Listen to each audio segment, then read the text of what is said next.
Assalamualaikum warahmatullahi wabarakatuh. Pak Waalaikumsalam Ruslan. warahmatullahi wabarakatuh. Salaman Pak Ruslan ya. Satu alumni Pondok Pesantren Pondok Pesantren Mabes Polri. Masya Allah. Baik, sahabat Pak Ruslan dan sahabat Gus Nur, ini kita nggak sengaja ya. Saya safar dakwah sejabodetabek dan Bekasi itu kurang lebih 1 minggu di sini. Dan ternyata Pak Ruslan tuh tidak di mana, di Buton ya ternyata ya, ada di Bandung atau Jakarta ya. Akhirnya baru ketemu lagi nomor handphonenya sejak pisah itu, sejak beliau bebas sampai sekarang baru ketemu lagi nomornya. Dan sekarang qadarullah, Allah pertemukan kita di pertengahan ini. Di mana tadi nih? Di pintu keluar masuk apa tadi? Tol Pondok Kelapa. Tol Pondok Kelapa. Hari ini kita syuting hari Senin tanggal 15 November. Masya Allah, nyambung lagi silaturahim, jumpa kangen, ngobrol ngalor ngidul. Karena saya lihat Pak Ruslan ini keluar dari tahanan kemarin kayaknya nggak tambah kendor, nggak tambah lemes gitu ya. Atau kalau bahasa politiknya nggak nyebong lah. Malah ya di dalam pun beliau seperti itu memang. Di dalam tahanan tuh beliau jadi leadership di sana. Sekedar bocoran teman ya, prinsipnya tetap berlaku di sana. Oke, jadi kita hari ini akan ngobrol ngalor ngidul, singkat saja, berbagi energi positif. Kita akan ngobrol tentang negara, tentang bangsa, mungkin tentang politik atau apa. Insya Allah Pak Ruslan ini pakarnya lah ya. Bahkan kemarin sempat safari dakwah nih kayaknya Pak Ruslan kemarin se-Jawa Timur, keliling pondok-pondok pesantren itu, Masya Allah. Tapi sebelum saya serahkan ke beliau, ini juga termasuk saya membatalkan janji ya. Jujur Pak Ruslan, satu kepikiran terus. Kan di dalam baris krim itu kita bikin lomba-lomba waktu itu. Lomba adzan, lomba ngaji, lomba macam-macam lah ya. Dan di luar dugaan ternyata Pak Ruslan ini juara 1. Kebetulan. Tentara ya terus ya. Tentara ngajinya enak, suaranya enak, adzannya enak. Kita semua terpesona waktu itu. Kok nggak nyangka ya, juara 1. Dan waktu itu spontan juga saya nyeplos aja. Oke Pak Ruslan, saya kasih hadiah umroh gitu waktu itu. Nggak mikir tuh. Nah, ternyata janji itu terus terpikir. Memang janji itu hutang. Kalau nggak dilunasi berat hisapnya di akhirat itu. Walaupun Pak Ruslan nggak pernah nagih, itu berat hisapnya. Nah sejak Pak Ruslan keluar, kita putus komunikasi, kehilangan nomor, putus nyambung. Terus kemudian juga mana pandemi, mana covid. Nah, bahkan kemarin kita sempat telepon travel umroh, kita sambung sama Pak Ruslan, voice note-nya itu ternyata baru bisa berangkat itu Januari. Jadi di media memang sudah dibuka kuota umroh, tapi prakteknya nggak bisa, harus Januari. Itu pun rumit, ribet, gak kayak dulu. Apa kemarin tuh saya dengar tuh vaksin ini, vaksin itu, karantina ini, karantina itu. Akhirnya Pak Ruslan memutuskan, ya sudahlah Gus, itu kalau panggilan saya nggak akan kemana, mungkin bisa saya alokasikan ke yang lainnya lebih bermanfaat, kurang lebih begitu ya. Wallahualam bishawab. Yang penting saya sekarang ketemu, bahagia rasanya. Semoga kita bersaudara dunia akhirat ya Pak Ruslan. Amin. Pak Ruslan, setelah keluar apa? Dapat apa? Pengalaman apa?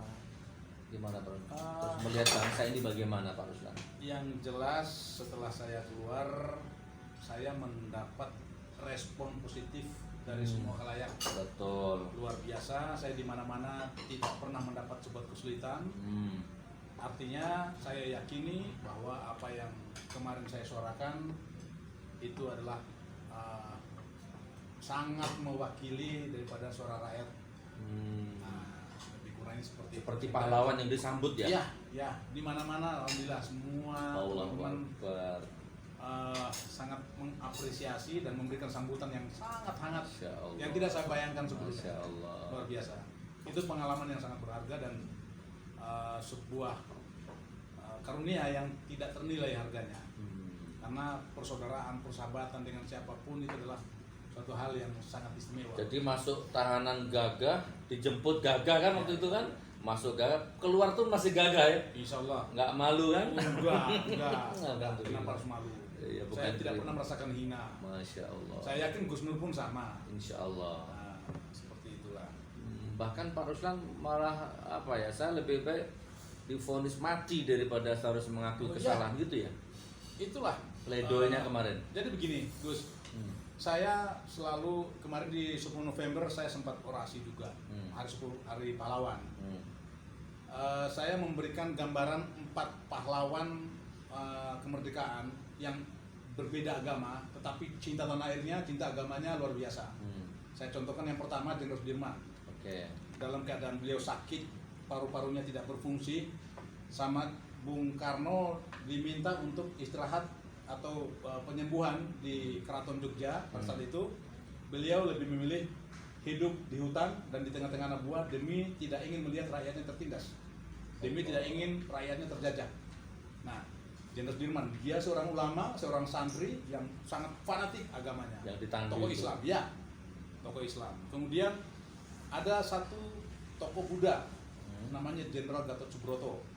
Beliau juga yang mendirikan Kepala Angkatan Darat pertama, yang mendirikan Akmil, yang melahirkan generasi pemimpin atau jenderal-jenderal yang berkualitas. Buddha.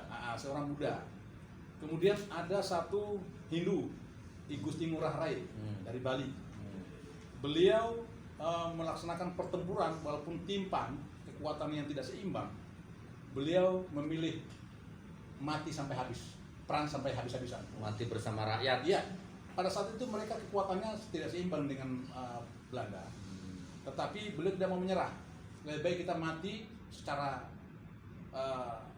dalam pertempuran, mati bersama, ketimbang kita harus menyerah. Namanya Puputan Margarana.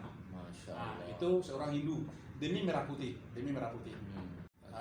Tadi saya lanjutkan, seorang tokoh Kristen, Robert Walter Munisidi. Dan ketika ditangkap dalam menyerang pos-pos Belanda tahun 47, beliau melarikan diri, meloloskan diri, dan kemudian ditangkap kembali. Nah, itu ditawarkan untuk menyerah, kemudian ditawarkan untuk tidak melakukan penyerangan lagi, tetapi beliau menolak.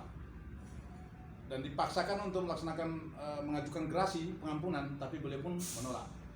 Ya, apa yang dia mau? Yang dia mau adalah hukuman mati, tembak mati di depan regu tembak demi sebuah merah putih. Apa yang terjadi pada saat itu? Beliau ditembak mati, dieksekusi di depan regu tembak 10 orang anggota tentara Belanda, dan tidak ingin matanya ditutup, hanya ingin menyaksikan pelurunya penjajah itu menembus dadanya. Tangan kiri memegang kitab Injil dengan satu sobek tulisan bertuliskan, saya ingat itu, setia hingga akhir dalam satu keyakinan. Tangan kanannya menggenggam dengan kalimat merdeka, merdeka dan merdeka. Itulah beliau menghembuskan napas terakhirnya di ujung peluru penjajah Belanda. Dan saya sangat terinspirasi dengan itu. Nah, kenapa tadi Gus Nur menanyakan apa yang saya lakukan? Ini sebuah perjuangan, sebuah suara kebenaran demi rakyat, demi bangsa, demi agama. Lah, kalau itu dianggap salah, berarti kita beranggapan apa yang diperjuangkan mereka dulu itu adalah salah. Dan saya pun merasa tidak adil kalau saya tidak mengikuti apa yang diajarkan oleh para pendahulu-pendahulu. Maka lebih mulia, lebih terhormat kalau saya punya pernyataan dianggap salah, maka akan lebih terhormat bagi saya di hadapan Yang Maha Kuasa Allah Subhanahu wa taala, hukuman mati. Mati. Ya, demi merah putih. Sudah masuk ditahan 7 bulan ya. 6 bulan apa 7 bulan? 7 bulan. Walaupun belum terbukti bersalah. Ya. Dan itu pun Pak Ruslan sudah terima. Itu udah saya terima. Oke. Ya. Terus sekarang bebas bersyarat ya? Ya. Masa mau dimasukkan lagi? Masa kan dimasukkan begitu? lagi? Itu yang saya maksudkan. Kan Kalau dimasukkan lagi, lebih terhina kan? Lebih hina. Berarti saya anggap saya juga mengkhianati para pejuang-pejuang yang begitu totalnya memperjuangkan bangsa ini demi merah putih, demi negaranya. Jadi Pak Ruslan ditahan 7 bulan, waktu itu kan kita satu ruangan ya. Itu bukan berarti Pak Ruslan menerima dianggap salah, tapi memang kooperatif supaya penyidikannya lancar kan gitu kan. Iya, bukan berarti kita terima bersalah. Enggak.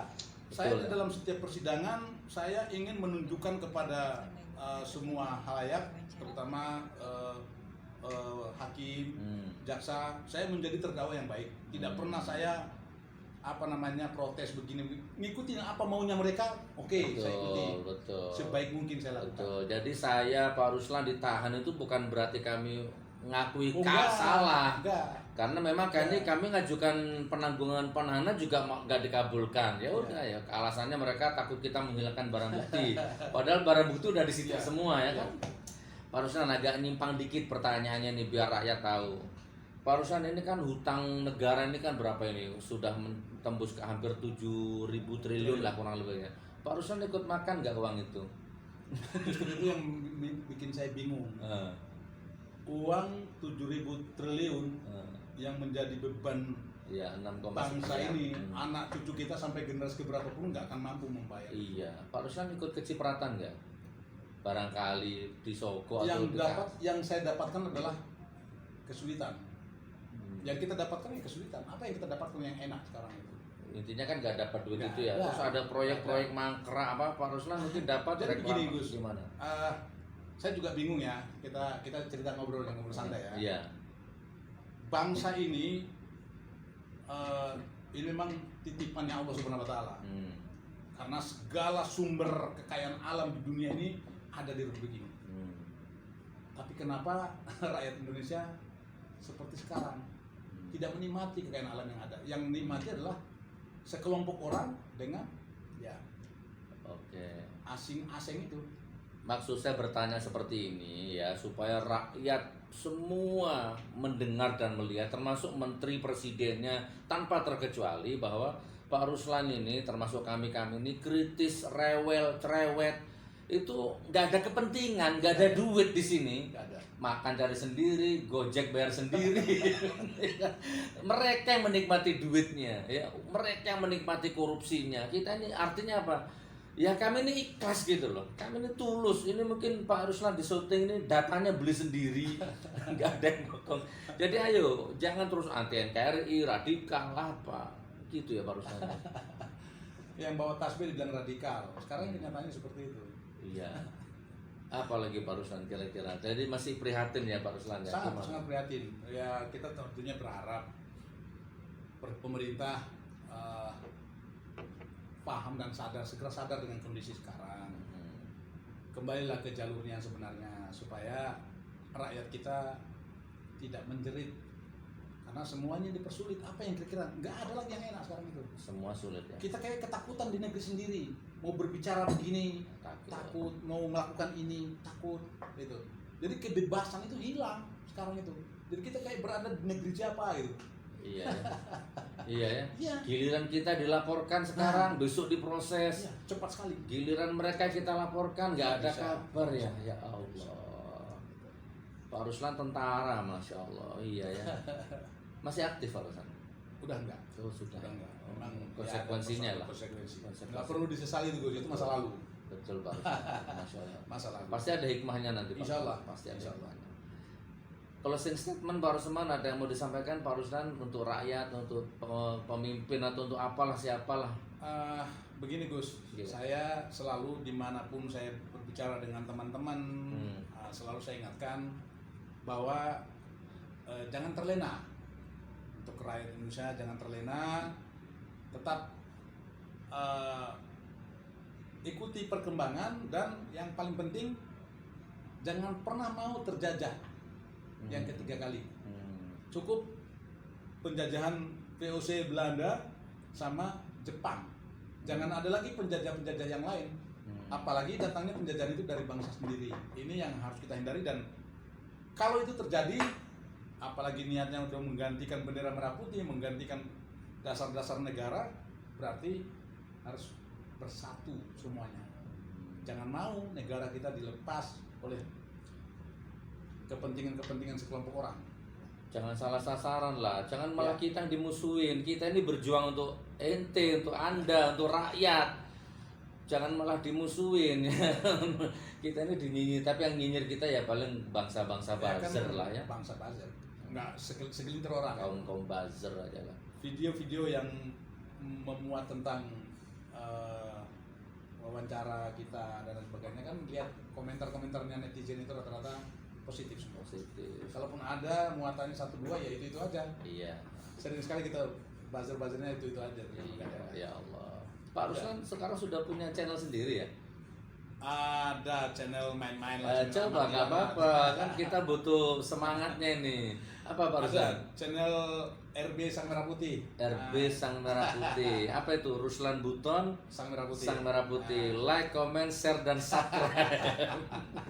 Baik, kalau gitu acara ini saya tutup. Pak Ruslan, saya mohon maaf Terima banget, kasih, saya Gus. akan membatalkan janji saya ya. Terima kasih, Karena Gus. dulu kita kan, karena waktu itu kita sempat viral di medsos, maka kita batalkan janji ini lewat medsos juga ya, Iya, supaya jamaah kita tahu, netizen kita juga tahu. Kapan hari itu saya ditelepon buzzer juga, tuh kamu punya janji sama Pak Ruslan tuh, penuhin. Tapi buzzer. Saya aja nggak pernah. Nadanya, memegang- iya makanya ya sudahlah, namanya buzzer. Pak Ruslan tolong diterima ya Pak Ruslan ya. Barakallah. Masya Allah. Barakallah ya Pak Ruslan ya. Walah, ini janji yang kemarin. Iya Wah, betul. luar biasa. Nanti terserah Pak Ruslan mau dialokasikan kemana. Saya doakan nanti ada rezeki-rezeki Amin, yang lain amin, ya, amin, Pak Ruslan, amin. ya. Insya Allah ini saya terima Gus dengan senang hati. Janjinya Gus Nur sudah ditepati. Jadi pada saat di Bareskrim kemarin di Pondok Pesantren, saya kebetulan memenangkan lomba azan, kemudian lomba baca ayat juga. Beliau menjanjikan untuk mengumrohkan saya. Pada saat itu saya niatkan, Gus, saya kan masih mungkin jangkauannya masih panjang. Ibu mertua saya itu udah tua dan pengen sekali umroh. Sehingga mau saya alihkan kepada beliau, tapi karena kondisi sekarang yang memang agak sulit, sementara ibu mertua saya kondisinya juga udah tua, udah sepuh, dan kondisinya udah sakit-sakitan, Betul. sehingga saya udah ngomong sama Gus Nur juga, mau saya alihkan untuk memperbaiki atap rumahnya ibu mertua mantan almarhum istri saya. Allah. Jadi rumahnya itu kalau udah hujan itu udah ditampung sama baskom-baskom di bawahnya sampai di kamar-kamar. Masya Jadi Allah. mudah-mudahan berkah Gus. Masya Allah. Saya tinggal, kalaupun ada yang kurang, saya tinggal cari tambahannya lagi. Ya, mudah-mudahan ya rezekinya. kalau kurang-kurang dikit telepon saya lagi lah. Siap. Pak Ruslan. Mudah-mudahan berkah Gus. Oke, saya sudah biasa Luar bedah biasa, rumah bisa Pak terima. Ruslan. Kita Bisa biasa, terima, Gus, ya? kita udah biasa bedah-bedah rumah kan. Kalau kurang-kurang dikit telepon lah ya. Siap, insya siap, Allah. siap. Oh, jadi istri meninggal ya? Iya. Ya sudah, kita tutup ya Pak Ruslan. Siap, Gus, makasih Gus. Sampai ketemu di video berikutnya. Assalamualaikum warahmatullahi wabarakatuh. Waalaikumsalam warahmatullahi wabarakatuh. Alhamdulillah.